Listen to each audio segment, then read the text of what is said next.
એક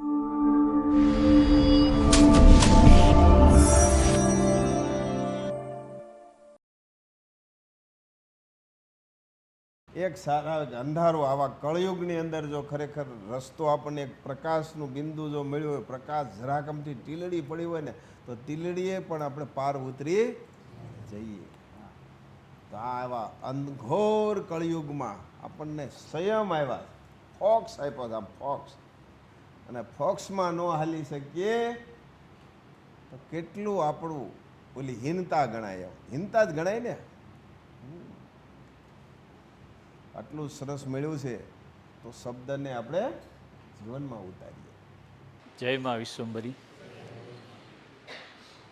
આટલી સરસ સુંદર સૃષ્ટિની અંદર કેટલા પશુ પંખી પ્રાણીઓ સૂક્ષ્મ જીવોથી લઈને મનુષ્ય સુધીના જીવોનું સર્જન થયેલું છે.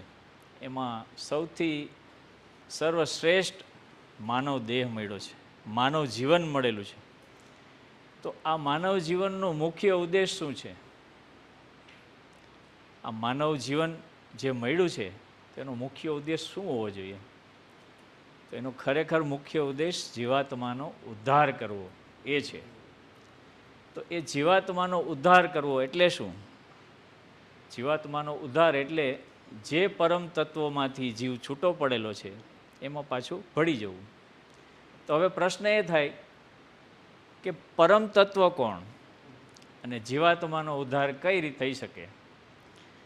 તો આ પરમ તત્વનું સંશોધન કરવા માટે, પરમ તત્વ કોણ છે એ જાણવા માટે અને ત્યાં સુધી પહોંચવા માટે ગુજરાત રાજ્યના નાનકડા એવા ગામના એક ખેડૂત પુત્ર શ્રી મહાપાત્ર 7 જન્મ સુધી સંશોધન કરે છે. પરમ તત્વ કોણ છે અને ત્યાં સુધી પહોંચવું છે એવું એક લક્ષ્ય નિર્ધારિત કરી અને વૈદિક સદ્ગુણોનું આચરણ કરી અને કર્મના સિદ્ધાંત અનુસાર જીવન જીવીને એ પરમ લક્ષ્ય સુધી પહોંચવા માટે આગળ વધે છે. તો આ પરમ લક્ષ્ય સુધી પહોંચવા માટે દેવી દેવતાઓ, કુળદેવીઓ, શ્રી રામ, શ્રી કૃષ્ણ, વિશ્વકર્મા, બ્રહ્મા, વિષ્ણુ, મહેશ, ત્રિદેવની અનેક કસોટીઓ, આકરી અને અઘરી કસોટીઓમાંથી પસાર થાય છે, અનેક સંઘર્ષોમાંથી પસાર થાય છે. વૈદિક સદ્ગુણોના આચરણ થકી તેઓ આ તમામ કસોટીઓમાંથી ખરા ઉતરી અને એમના દર્શન કરે છે. છતાં પણ એમનું લક્ષ્ય હાંસલ કરવા માટે આગળ વધે છે અને પરમ તત્વ પણ એમની 17 કસોટીઓ કરે છે. અને એ ખુદ કસોટી કરતા હોય તો એ ખરેખર અગ્નિ પરીક્ષા જ હોય. એમાં 100% ખરા ઉતરવું પડે. એ કસોટીમાંથી પણ એ પાર ઉતરી અને એક પવિત્ર દિન તારીખ 6/9/1999ના દિવસે એ પરમ તત્વ સુધી પહોંચી અને એમના સાક્ષાત દર્શન કરે છે. દર્શન તો કરે છે પણ સાથે 45 મિનિટ સુધી એમની સાથે દિવ્ય સંવાદ કરી અને અલૌકિક અને પારલૌકિક એવા અનેક સવાલોના જવાબ મેળવે છે. જીવાત્માનો ઉદ્ધાર કેમ કરવો એનો પણ માર્ગ પરમ તત્વમાં વિશ્વંભરી પાસેથી મેળવે છે. એટલે શ્રી મહાપાત્ર આજે જગતને પરમ તત્વની ઓળખ આપે છે કે જીવાત્માનો ઉદ્ધાર કરવો હોય તો આ પરમ તત્વમાં ભળી જવું પડે. તો હવે જીવાત્માનો ઉદ્ધાર કેમ કરવો? શ્રી મહાપાત્ર પોતાના અનુભવથી કહે છે કે જો જીવાત્માનો ઉદ્ધાર કરવો હોય તો વૈદિક સદ્ગુણોનું આચરણ કરવું પડે જીવનમાં. વૈદિક સદ્ગુણોના આચરણની સાથે ઋણબંધન જે 5 મનુષ્યના છે એમાંથી એમને મુક્ત થવું પડે. તો એ ઋણબંધન છે માતા પિતા, શક્તિ, ગાય માતા, વૈદિક સંસ્કૃતિ અને પ્રકૃતિ.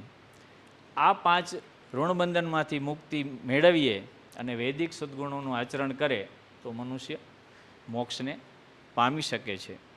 એનાથી આગળ વધવું હોય તો શક્તિ અને પરમ શક્તિ સુધી પહોંચવું હોય તો શું કરવું? એના માટે પણ શ્રી મહાપાત્ર પોતાના અનુભવેલા અનુભવ પરથી કહે છે કે શક્તિ અને મહાશક્તિ પરમ શક્તિ સુધી પહોંચવું હોય તો વૈદિક સદ્ગુણોનું આચરણની સાથે પ્રકૃતિના નિયમનું પાલન કરવું પડે, કર્મના સિદ્ધાંતનું પાલન કરવું પડે. એવું સરસ જીવન જીવીએ તો આ જ જન્મમાં શક્તિ અને મહાશક્તિ સુધી અવશ્ય પહોંચી શકાય છે. તો હવે પ્રશ્ન એ થાય કે વૈદિક સદ્ગુણો ક્યાં છે કે જે વૈદિક સદ્ગુણોથી આપણે આ આપણા લક્ષ્ય સુધી આપણે પહોંચી શકાય.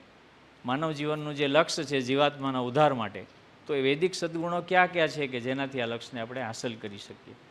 એ વૈદિક સદ્ગુણો છે કર્તવ્ય કર્મ, કર્મભક્તિ, કર્મયોગી, શ્રદ્ધાવાન, જિજ્ઞાસા, વિશ્વાસ, પવિત્રતા, આધ્યાત્મિકતા, સુરવીરતા, તત્પરતા, ધૈર્યતા, મર્યાદા, સંઘનિષ્ઠા, નિયમિતતા, નિર્ભયતા અને સહનશીલતા અને મહાનતા.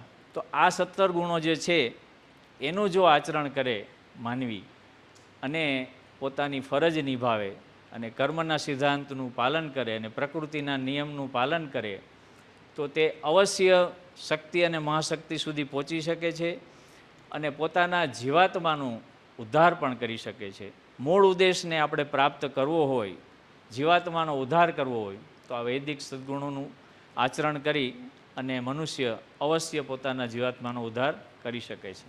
જય મા વિષ્ણુ.